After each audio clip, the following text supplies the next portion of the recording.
YouTube, welcome back to Overlord Alex Gaming. In today's video, I'm going to be ranking the 4 melee type weapons on the PTC right now with the recent melee changes. I'm also going to be going into detail what these changes are, why you should be aware of them, and why melee is going to be king in the meta right now for doing PvE content going forward if these changes go live after the PTC when the update drops on September 22nd. So let's dig right into it. All right, so let's go through the changes that are occurring on the PTC right now for melee weapons. Basically, your heavy attacks that are going to be going on with melee are now considered slow blade attacks as far as their damage output goes. So how they calculate slow blade damage, they're taking all of your stagger damage that you previously were doing and adding that to now the heavy attack. So let's say, for example, you have a 20% bonus from level 3 of manipulate instability, one of the techniques we usually use. You're going to have center of mass, which is going to also add some damage with the shield penetrating damage you do from a slow blade pit typically. And you're also going to have damage from the sabotage specialization. So that's another 50% extra damage you're going to be doing with your heavy attacks. So with all that being said, your heavy attacks are now going to be hitting a lot harder, especially with weapons like the longsword, where there is a high base value damage. So today we're going to go through how that really makes a huge impact on melee, but also 2 other changes that occurred on the PTC, which was a change to second wind on how it basically gives you the full stamina bar back if you run out of stamina and you get gassed out and whacked by something and you recover. Now you also receive 25 stamina back on a parry, in addition to any bonuses you get from the weapon that you're using, such as a replica pulse sword. So there's a couple big changes besides just the damage calculations, but we're going to dive into that today, guys, a little bit, and I'm going to show you the 4 different weapon types and how they stack up against each other and why one is a clear winner right now compared to the others. Let's start off by looking at the dual blades. Right now, their damage profile is, to be quite honest, probably the lowest when it comes to boss killing when you're using the new heavy attack meta against the bosses and the PTC. Even with some of the buffs to melee all around, I still feel that the dual blades is kind of underperforming against its peers, against bosses. Against enemies, however, they are still really good against the melee enemies in the game, especially the hordes in the old quarry or even the enemies in the darkness lab, testing station 24. They're really just good as a workhorse kind of weapon too for progression, but at the very highest level of the end game. So like I would say like level 30 plus on the PTC right now, which would be the equivalent of about level 20 or level 30 respectively prior if you're doing this on live. I still feel that dual blades actually is kind of lagging behind a little bit as far as its damage output and being consistent with it because of how heavy attacks work now on the PTC.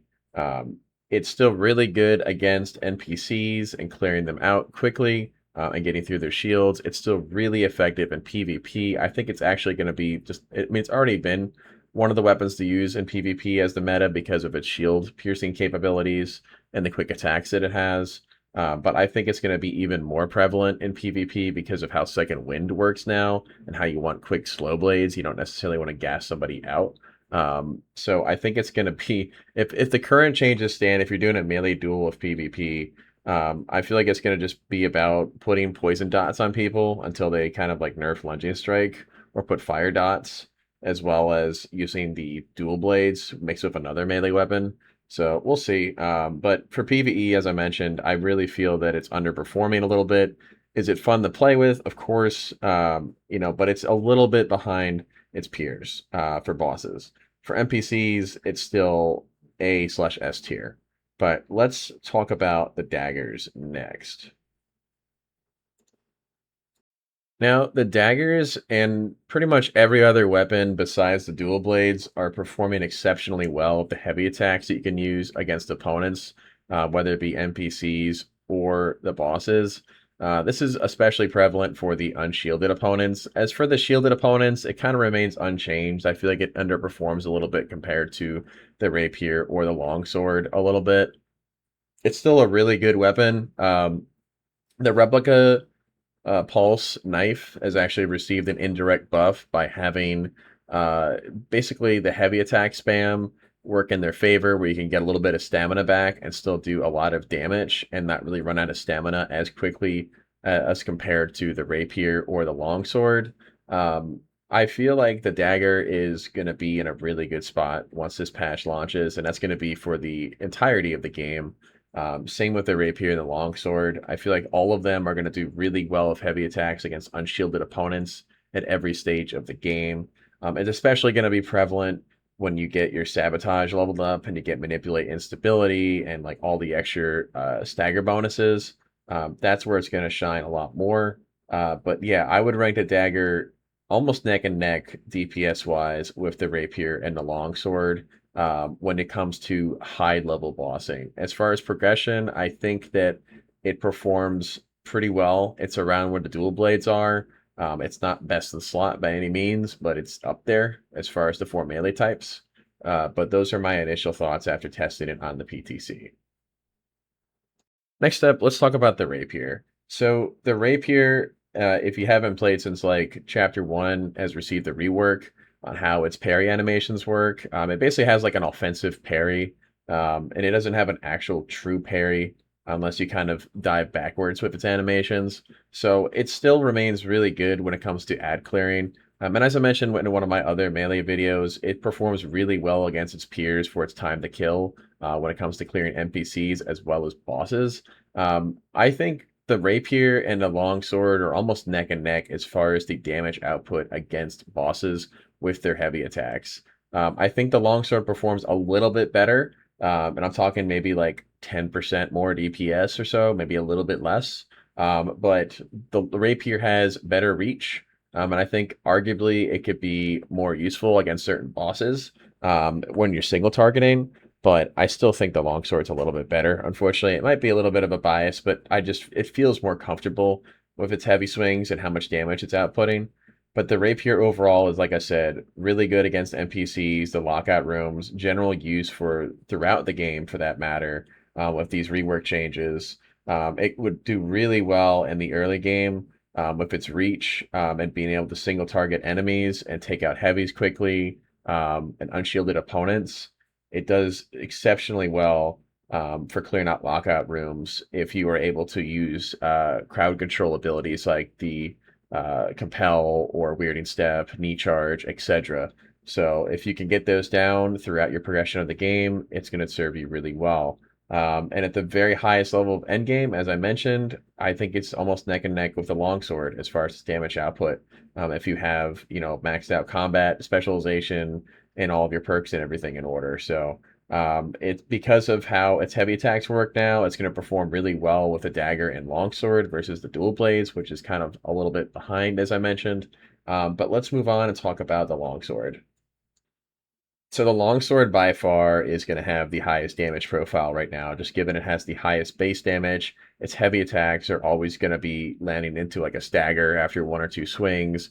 It's easier to kind of time as well, and I think it's the most user-friendly of the four melee weapons, as I mentioned in my previous videos about melee. But with these PTC changes, it just confirms my, tier list for this and keeping the longsword as the king of the melee type weapons right now. The replica pulse sword is now going to basically do double duty by getting the parry bonus from every melee weapon now, the 25 stamina every parry you get, combined with its actual stamina increase from parrying. So you're basically never going to run out of stamina of this thing in the lockout rooms, or if you're doing deep desert content or anything, progression wise, where you have a replica pulse sword variant. This could be like the spark sword for the early game, for example. But it's really good. It swings. I mean, as you can see on the screen, it's hitting for tens of thousands of damage at the max level with inspiration up and with other, perks and everything on the skill trees when you're spiced up. I mean, it's doing an obscene amount of damage. Now you can achieve numbers close to this with the dagger and rapier, as I mentioned, but the longsword is just edging it out slightly as far as DPS goes, and it's just more consistent. Your damage windows are going to be easier to land because you can get a couple heavy swings and back off and reset and get some parries and get your stamina back, especially if you're facing off against opponents such as the Poison Lab boss or the Darkness Lab boss that are both melee. I mean, you're just going to be absolutely cleaning this content. And it does even well against the Radiation boss, for example, where you can one-shot the enemies over there if you have the right damage output for it at the level you're performing at. So it performs really well against the ranged opponents that don't have shields, where it has the highest one-shot potential because of how high its damage can get. And it also performs really well against bosses, and also just multiple opponents that you're trying to parry. So overall, guys, like I said, I think the longsword is taking the cake for this one.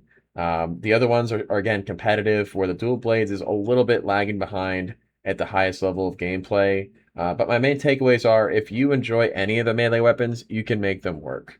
They're all really good now. They're all getting a buff, but some of them are getting more of a buff. So it's going to make them be a little bit better as far as performance at the high level. As far as progression goes, as I mentioned, all four of them perform around the same level, with their pros and cons. You know, with the rapier being more of a single target king, and the longsword being more of an AoE king. You know, with having more enemies facing off against you. So you know, do with what you want out there as far as which weapon to use.